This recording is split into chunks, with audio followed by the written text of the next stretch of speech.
my patience is waning. Is this entertaining? Got this feeling, yeah, you know, where I'm losing all control. Is this magic in the moment?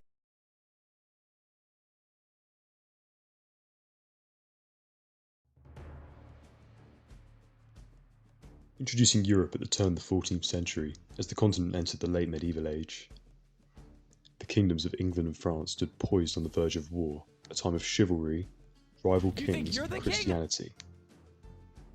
But before we get into what would come to be known as the 100 Years' War, we're going to go back just over a century to find out what would push these two kingdoms into starting a series of conflicts that would last for 5 generations. We're going to start at the end of the 12th century. But following the marriage of Henry II of England and Eleanor of Aquitaine, the Angevin kings were in control of large amounts of land within France.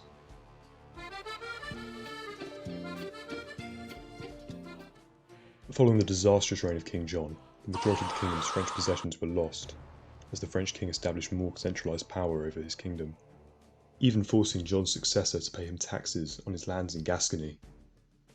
Henry III's reign wouldn't go much better. Just like his father, he'd incite a barons' rebellion. But his son, Edward I Longshanks, go on to restore royal power, establish parliament, and become the Hammer of the Scots by expanding his influence within the British Isles. But this was not ideal. It pains me to say this because despite taking more land in the British Isles, the Kingdom of England was still a backwater compared to France, which had a 6 times larger economy, 3 times the population of it, as well as magnificent cathedrals, and Paris was the largest city in Western Europe. It was said that even the poorest region of France would offer more money and troops than England. It was the home of chivalry too. This wealthy kingdom was controlled by the Capetian dynasty, which since the election of Hugh Capet in 987 had ruled unbroken for 14 generations, which is extremely rare. On the other side of the channel, the Plantagenet dynasty, descended from the Angevin kings of a century earlier, still ruled England. Despite being nicknamed the Little Kings of England by the Italians, having control over just this territory really helped them to consolidate unity and power. This turned England into a much more coherent nation state than France, as well as made it very xenophobic. Why are you blue? These kings had adopted Anglo-Saxon names, such as Edward, and the nobility had stopped using French as a first language. However, the kings maintained it in order to pretend that England was just as powerful as France anymore. Champ de Clermont, that is served on épée de gendarme de Phyllis. In a similar fashion to Britain after World War II, in which it refused to accept that it was not a great power anymore. They did retain some French lands, such as Gascony and Pontoise, as well as being close with the Dukes of Brittany. The fact that the Flemish weaving cities were so reliant on British wool also gave England a lot of leverage within the region. During the reign of Edward Longshanks in 1296, the Old Alliance was established. This was a pact between Scotland and France. If England was to invade one of them, the other would have to invade England. Following his death, he would be succeeded by his son, who would become Edward II, a fairly weak king who would be beaten by the Scottish at Bannockburn. However, the English would learn here that infantry can defeat a charging cavalry attack. A new meta had been discovered. The king married the French princess Isabella, and despite their hatred of one another, they would have a son called Edward. What's this? France would want to exploit the weakened state of England at the time, and threaten to take Gascony and Aquitaine. In response to this, the king would send Isabella to France to negotiate. However, she would simply stay there and conspire with her lover Roger Mortimer. He would then send his son, who would be kept prisoner by his own mother, as she conspired to invade England. During his time as a prisoner, the young Prince Edward would meet Philippa of Hainault, and at the age of 12 they would be betrothed to one another. And then, the following year in 1326, Isabella and Mortimer would invade England. Edward II would abdicate, and supposedly was murdered by having a red-hot poker shoved up his ass. In 1327, Edward III was crowned at the age of 14, and was just a French puppet really, through his mother and Mortimer. He's described as just having been a lad who was just obsessed with tournaments and had all of the kit. But following the defeat of Mortimer, in 1330 the king and a group of essentially his mates would stage a coup and overthrow him, and Edward was left with control of the kingdom. And that's the setup for England finished. Now moving on to France. In 1314, when Jacques de Molay of the Templars was burned, he supposedly cursed King Philip IV, who would die 8 months later. 3 of his sons would succeed him in quick succession, with his first son Louis ruling for 2 years, his son for 5 days. His 4-year-old daughter was then crowned, then deposed by her uncle, who was then replaced by his brother, who only ruled for 6 years, and with that, in 1328, the Capetian line died. There were 3 candidates for the French throne, the first of which was the late Philip IV's half-brother, the second his nephew, Philip of Valois, and the third was none other than Edward III, the King of England, Philip IV's grandson. In order to disregard Edward's claim, the French would resurrect the old practice of Salic law, which claimed that you could not inherit through a woman. And then King Philip's nephew, Philip of Valois, was crowned King Philip VI of France. The other candidate, the half-brother, would go on to marry the 4-year-old granddaughter mentioned earlier. Just be known, I am not a pedophile. It's important to note that any children that they had could have a strong claim on the French throne. Philip VI of France would go on to demand homage from Edward III of England, but his mother Isabella would say, "My son is the son of a king and won't pay homage to the son of a count." Now I assure you this is not just blind patriotism talking when I say that realistically Edward was the rightful heir to the French throne. Either way, Anglo-French relations would deteriorate further, and in 1333, during a Scottish civil war, the English would take the opportunity to absolutely slaughter a Scottish army at Halidon Hill. This would largely be accomplished due to England's new military technology, the longbow, which the king had encouraged every man to practice with on Sunday. The longbow could be as tall as the man who wielded it, and the arrows had extreme penetrating power. You know who else? And by enacting this policy, Edward was creating an army of skilled longbowmen for the future. And he couldn't have done this at a better time, because with Anglo-French relations in a downward spiral, in May of 1337, Philip VI of France claimed that he was confiscating Aquitaine, and then in that same year, Edward would be the one to declare war. Call an ambulance! Call an ambulance! But not for me! The fact that England was the one to declare war is just awesome, considering they were the massive underdog compared to France at the time. It's the equivalent of Ukraine invading Russia preemptively a couple of years ago. And realistically, it does make sense, because fighting a war in another country is a lot less costly to you. So in 1337, King Edward III would get Parliament and the peers of the country on his side. He did this in order to make it a war of nations instead of just a dynastic war. He would then issue a public manifesto to get the commoners on board as well, and since England had a much stronger national identity than France, this worked.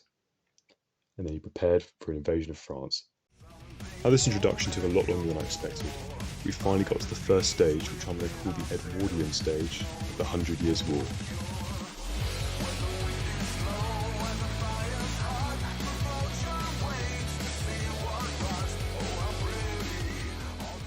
Now, the war started as all good things do, with the destruction of Portsmouth. It was part of a series of naval raids and skirmishes in 1337 and 38.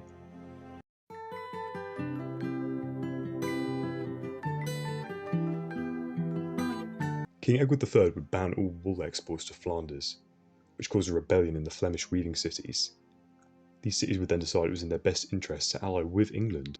So in order to release them from any obligations from their oath to the French king, Edward III of England would claim the French throne. I'm the king! The decision to do this was very unpopular in England, with its people feeling that they may be neglected by the king due to this. And discontent continued to grow, as the king and his army rode around Flanders attempting to give battle to the French. And then this, in combination with his piling debts, meant that at the age of 27, the king would have to return home to sort things out.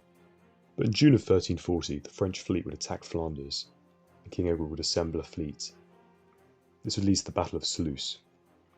The English longbows would outrange the French crossbows, and Flemish allies would help the English, leading to the French being slaughtered. The French admiral would be hung from the yardarm of his own ship, as a message to France that England was not afraid to punish its enemies cruelly.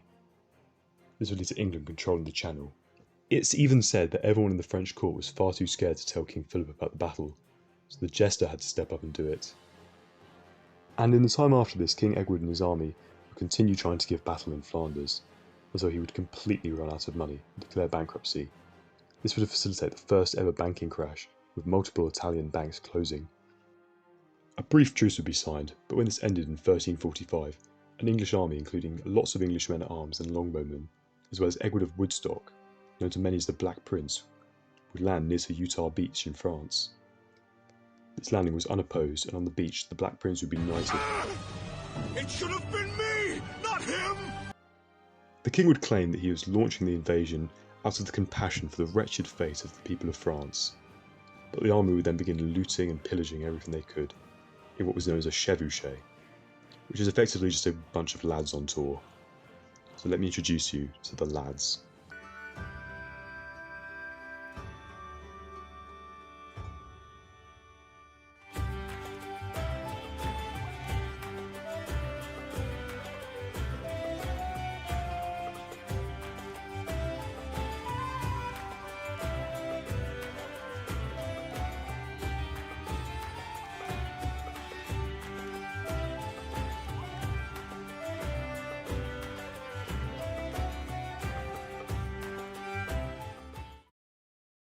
In response to the invasion, the French would raise the Oriflamme banner, the battle standard of the French king, and the Scottish would honour their alliance by invading Northumbria. Meanwhile, the English army would move south down the Seine, looking for a safe crossing point. It's reported that as they reached Rouen, Sir Tom Holland shouted across the river at a bunch of Frenchmen, "St. George for King Edward, St. George for King Edward." What a lad. They would reach the area of Poissy north of Paris, where although the bridge had been destroyed, engineers told the king they could repair it. The army, however, would be very vulnerable whilst doing this, so Northampton led men to hold the French off while the army crossed. They would then cross to Pontfeu, across the Somme, fighting another similar battle in which Northampton also helped them cross the river. They would then stop at the hill by the forest of Crécy. I'd say Crécy is the second most famous battle of the 100 Years' War, but it's definitely my favourite. Let's get into it. Sir, if you have a complaint, I suggest you submit it through our email system. I would be happy to refer you to our website. You are done. Fired. On the 26th of August 1346, as the French army drew in to confront them, King Edward III would draw up his army in 3 lines. The first would be commanded by himself and would be held in reserve as he watched the battle from a nearby windmill. His son, Edward the Black Prince, accompanied by our lad Tom Holland, would command another, and the Earls of Northampton and Arundel would command the other line. The English had cannon set up on the wings, which the French were not aware of, and of the estimated 7,000 to 15,000 men the English had brought, 7,000 of them would be archers, which would be positioned in between the ranks. At the bottom of the hill, the French army of 20,000 to 30,000 men was positioned, and they were waiting as long as possible for their allies to arrive. However, a combination of chivalric pride and pretty much having no control over his own army forced Philip to give the order to attack. The 2 main divisions of the French army were commanded by the Count of Alençon, the king's brother, as well as the king himself. However, the first to advance were the Genoese crossbowmen, led by King John the Blind of Bohemia, which I'll admit is a very questionable decision. The crossbowmen didn't have their shields yet due to the rush nature of the attack, because they were still in the baggage train, and the rain had slackened their crossbow cords. So it goes without saying that as they advanced up the hill, they were absolutely slaughtered by the English longbowmen. As the Genoese began to retreat, a rumour would go around the French knights that they were cowards, and then the Count of Alençon and his knights would charge them, slaughtering the Genoese crossbowmen on their way to the English. The English army had brought so many arrows that they could fire for ages. Armour could be penetrated, and knights, horses and men-at-arms were killed as they advanced up the hill. By the time that French troops made it up the hill to the English lines, they had lost all vigour to fight, and there were multiple retreats and attacks up and down. It's reported that during the fighting, a nobleman rode to King Edward III at the top of the hill and begged him to send help to his son, whose line was struggling. Supposedly Edward III replied to this, "Let the boy win his spurs," which is just the coolest quote in the whole of history. I love that. Black Prince's banner was dropped and then recovered, and the French were clearly losing. King John the Blind would strap his horse in between the horses of 2 of his knights and order the poor sods to charge at the English lines, where, unsurprisingly, he was killed. King Philip would take an arrow to the face, the Oriflamme would be lost, and it would be an absolute slaughter. About 11 French princes were dead. The Counts of Alençon and Flanders were killed, among 4,000 Frenchmen, compared to only 300 English casualties. In a cage, I read about did you say want? The English would set fire to the windmill, so that the flames would illuminate the destruction they had caused, and the Prince of Wales would be given the ostrich feather crest of John of Bohemia, which remains the crest of the Prince of Wales to this day.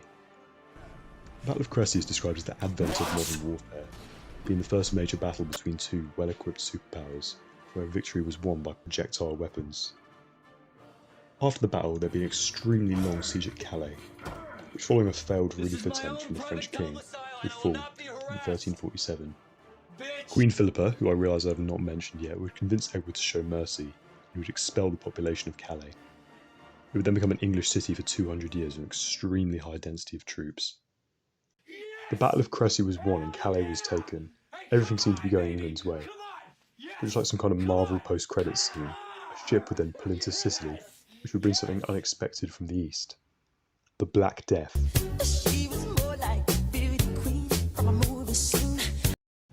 The epidemic known as the Black Death would go on to wipe out a third of Europe. Hostilities in the 100 Years' War would slow down but would not stop at all. This was demonstrated by the most famous knight in France, Geoffrey de Cheney, the third son of a minor nobleman from Burgundy. Geoffrey would go on to win a lot of tournaments and become a very famous knight. And in 1349, 2 years after the city's fall, he would decide to take back Calais. I've got an idea! He would approach an Italian mercenary called Almeric, who was inside the city's walls, and would give him a bribe to let him in. The Italian would take the money and then immediately sail to England to tell Edward. The king would decide this was a perfect opportunity for another lad's trip, so they all went to Calais. The Italian mercenary let Geoffrey in, and then his men were wiped out and Geoffrey was captured and taken to England. The following year, King Philip VI of France would die. In August of 1550, he'd be succeeded by John II, a terrible king. Him and Geoffrey de Cheney would set up the Order of the Star in 1551, a chivalric order which you'd have to be successful in battle to join, as well as swearing to never retreat. The steward of a castle near Calais would actually leave his castle unattended to go and join the Order of the Star, which would unsurprisingly then be nabbed by the English. Besides, Edward III had the Order of the Garter, which he introduced at a tournament right in the middle of the Black Death, which was not really a good idea, probably. And it's important to note that just because you're in one of these chivalric orders, or you follow the ideas of chivalry, it does not prevent you from committing what we would call war crimes in the modern day. This is one of the reasons why the Black Prince is called Black, potentially. Because despite being the most famous knight in Christendom and pretty much a modern day sports star, he was very cruel to his enemies. I'm going to briefly take us back to Philip of Navarre, who, if you remember, was one of the candidates for the throne after the death of Philip IV. Oh my God, bro. So Philip and his wife Joan had a son called Charles of Navarre, who would go on to just be called Charles the Bad, and to be honest, I don't really understand this guy's motivations. He seems to just be evil for the sake of it. But he goes around plotting and scheming. He would kill King Philip II's constable, which would win him the support of the nobles, but the French king would then confiscate his lands, so he would ally with the English. King John II of France would then try and get the Pope to make peace, but Edward of England would say no. Charles the Bad would keep switching sides, and would be on the side of the English when they planned an invasion, but he would switch again so it would be cancelled. But in 1355, the Black Prince and 2,000 men would head to Gascony anyway, on a chevauchée, which would make him the greatest knight in English history. This is my word. And as such is beyond contestation. He would go pillaging completely unopposed because the French would be defending the north of the country, and the lands in the south were extremely prosperous because they had not been touched by the English for many years. Now I love England as much as anyone, but I've got to admit this was absolutely awful, and in combination with the plague it just means that in the 100 Years' War the French peasants just had an absolutely terrible time of it. It was also awful for King John's reputation that his lands were being ravaged and there was just nothing he could do about it. And then in response to Charles the Bad making a network of alliances to overthrow him, King John would damage his reputation even more, by having scores of nobles loyal to Charles killed, imprisoning Charles. The House of Navarre would then ally with England, and the English army would land in Normandy in July of 1356, to be led by the Duke of Lancaster. Most of Normandy would also pledge allegiance to the English king. The Black Prince would then head north to the Loire to meet Lancaster. Now, with 2 English armies roaming around France, it would be an understatement to say that King John was in a tight spot. So in response to this, he would raise all the flower of France, the largest force of the 14th century 100 Years' War, and he would lead it himself, take his crown jewels and his sons with him, as well as our friend Geoffrey de Cheney, who would carry the Oriflamme banner. The Order of the Star was also out in full force. Now the Black Prince and his army were moving along the Loire River. They were desperately trying to find a crossing so they could meet up with Lancaster and his troops. On the 18th of September 1356, they'd be cut off by the French army.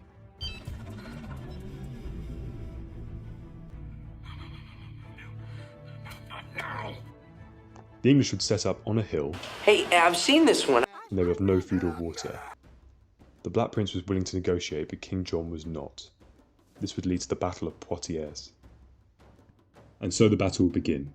The French army, which included Scottish allies due to the old alliance, was set up in 3 lines, the King commanding one, the Dauphin another, and the Duke of Orleans the third. The Black Prince would begin to feint a retreat at the top of the hill, and the excited French would charge up and be wiped out by the archers. The second line would go into reinforce, and after 2 hours of brutal fighting they were still unable to break the English lines and would retreat. However, defeat was unacceptable to King Philip, and him and his third line, including the entirety of the Order of the Star, would advance. After this, a large English contingent would flank the French from behind, and they would rout as they were absolutely slaughtered. Geoffrey de Cheney was killed, the Oriflamme was lost, and the entirety of the Order of the Star, which was unable to retreat, was just massacred. The flower of French chivalry was cut down like dogs at the Battle of Poitiers. King John II, as well as 2,000 nobles, were taken prisoner, and the French crown jewels were lost. Come on, John. Oh, rub down the shift of lactic acid? Not now, John. Oh. The Black Prince would take King John to London, where the Scottish King was also being held, and they would both be held as respected prisoners. There were a number of spectacles and celebrations all across the country. King John would write, "There was dancing, there was hunting, there was hawking.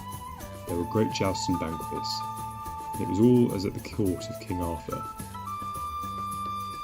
I wish history could have just ended here, to be honest. This is perfect. The Edwardian War was pretty much over. So the ransom that was decided on for King John was 20 times the English crown's annual revenue. And in his absence, the Dauphin Charles had taken control, and France had absolutely gone to the dogs. Charles the Bad had escaped and been bullying the Dauphin. He then emptied all the prisons of Paris and ran off and started a civil war. Revolution rose up in Paris and uprisings rose up all over the country. The city was abandoned by the leadership. King John would be unable to raise his ransom, so in 1359, King Edward III would go to France and invade again. He'd be unable to take Reims, so he'd just carry out a chevauchée, but then he'd be unable to take Paris as well. In 1360, the Duke of Lancaster would convince the king to just quit while he was ahead and make peace with the French. So in that same year, the Treaty of Brittany was signed. This greatly expanded English holdings in France. Aquitaine would become sovereign, and Edward would give up his claim on the French throne. He would then grant the Duchy of Aquitaine to his son, the Black Prince, who at this point was just on top of the world, probably the most famous man in Europe. And that brings us to the end of the Edwardian stage of the 100 Years' War. Now, I feel like I should warn you, patriotic English lads out there, that whilst we do have 1 or 2 English victories coming up, the general tone of this is going to change, and if you don't want to put yourself through that, I completely understand. Let's get into it.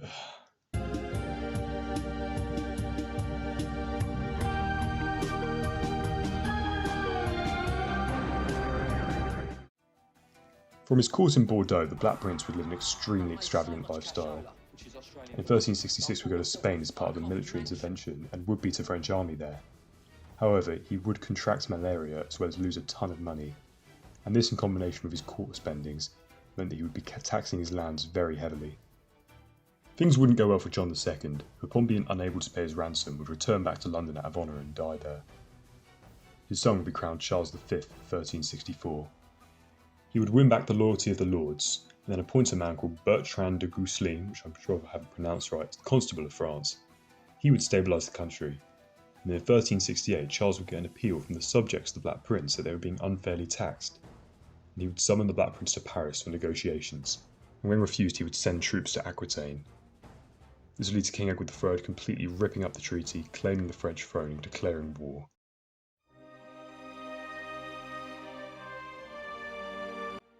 And as you can probably tell by the music, things would not go well for the English in this war. The king's son, John of Gaunt, would lead just one of the unsuccessful chevauchées in the north of France, which was destroyed by Bertrand.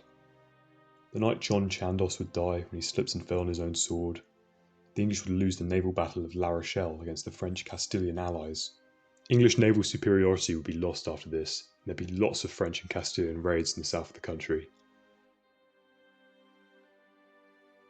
After lots of his nobles defected to the Valois king Charles V, the Black Prince would commit war crimes and massacre the city of Limoges in 1370. He would then just become too ill to keep going and have to give up Aquitaine to John of Gaunt, who would then conduct another unsuccessful chevauchée in the south, and by 1373 the Aquitaine holdings of England had been reduced to their pre-war levels. The Black Prince would die of dysentery in 1377, and very soon after, King Edward III, who was already senile and suffering from dementia at the time, would die aged 64. Charles V would come to be known as Charles the Wise. He'd saved the nation and retaken most of the land from the English and from Charles the Bad. His constable Bertrand had utilised Fabian tactics very well. In 1387, Charles the Bad would die. He was a complete infirm at the time, and was actually wrapped up in a cloth that was covered in brandy, and I'm sure you can figure out that he was accidentally set on fire. But Charles V would die 7 years earlier in 1380, only 3 years after the English king. Both countries were left very unstable. The English throne would be taken by Richard II, son of the Black Prince, who was only 10 years old at the time, and the French throne by Charles VI, the son of Charles V, who was only 11. After some unstable times under a regency council, in 1388 King Charles VI would dismiss them and take on his own rule and become a beloved king.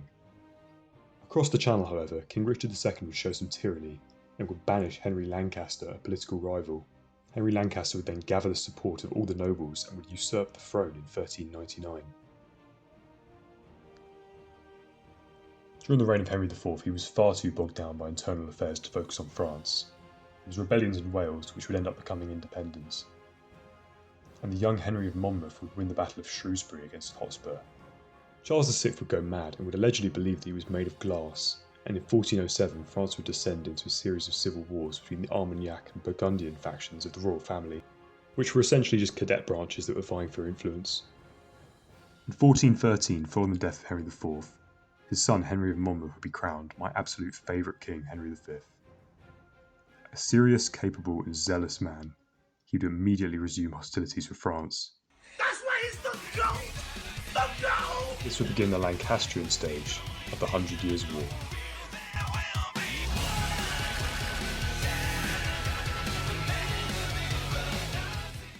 Henry's reasons for invading France were to reassert his dynasty's claims on French territory, to enrich his kingdom through plunder, and to test the Lancastrian claim on the English throne before God.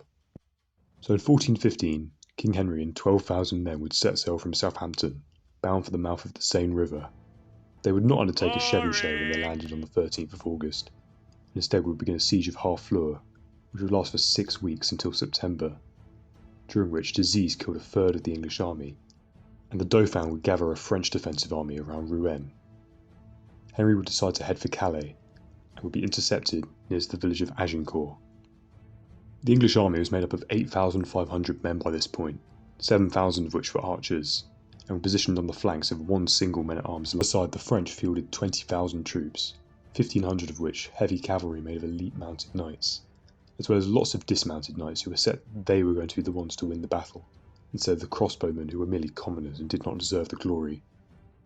Despite their army being extremely disorganised with no real set leader, the French had learnt their lessons from Crécy and Poitiers, and did not charge immediately. Instead they decided to wait out the starving English, which they knew would get weaker the longer they waited, whilst they had reinforcements arriving so could afford to wait. Edward understood this as well, and ordered his archers to advance, picking up the stakes they had already dug and placing them in front of them, within longbow range.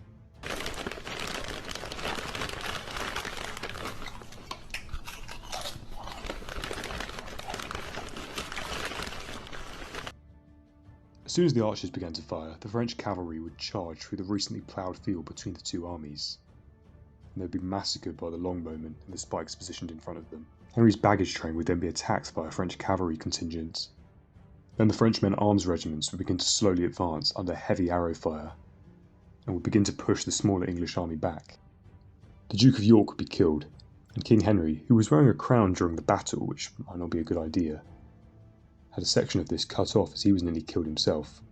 It's quite similar to the Battle of Cannae, how the first French line and the reinforcing lines that followed it would push back the English centre so far that the archers positioned on the flank would be pretty much on the side of the French army, firing into it.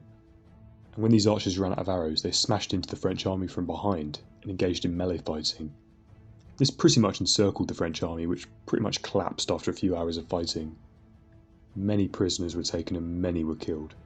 The English took an estimated 2,000 French prisoners at the Battle of Agincourt, including the Dukes of Orleans and Bourbon. And in the chaos and confusion afterwards, it was reported that a French army was advancing, so Henry gave the very controversial order to kill all of the prisoners. It's not known how many prisoners were killed, but that night the king would get the captured Dukes of Orleans and Bourbon to wait at his dinner table. He would then swiftly return to England, having won one of the most famous battles of the Middle Ages. With 3 dukes, 9 counts, and 100 French lords dead at Agincourt, King Henry would press his advantage and ally with the Burgundian side of the ongoing French Civil War. He would conquer Normandy, and then controversially at the Siege of Rouen, when citizens were kicked out of the castle by the garrison, he would not allow them to pass. Instead, he would watch them starve to death at the city gates, hoping to provoke a surrender from the garrison. This campaign would lead to the Treaty of Troyes in 1520. It was agreed that King Henry would marry Catherine of Valois, King Charles's daughter, as well as becoming King Charles's heir, with the Dauphin Charles being disinherited. But in 1422, Henry V would die aged just 35, with King Charles VI following just weeks later. The infant son of Henry V and Catherine of Valois would be crowned Henry VI that year, and would technically become the King of France too. The Dauphin Charles would also press his claim on the French throne, and the forces loyal to him would be at war with England, Brittany and Burgundy. The English would defeat his forces at the Battle of Verneuil in 1424. However, in 1429, a peasant girl called Joan of Arc claimed to have received visions of the angel Michael telling her to support Dauphin Charles, and she'd be given an army and sent to Orleans to relieve the siege there. From the moment I understood the weakness of my flesh, it disgusted me. I craved the strength and certainty of steel. She would successfully relieve the siege of Orleans that same year, and France would take back some English lands, and King Charles VII would be crowned King of France in Reims. In 1429, at the battles of Jargeau and Patay, the English were heavily defeated. Joan would then be captured, and due to having claimed to receive visions from God, as well as dressing as a man, she would be burned for heresy.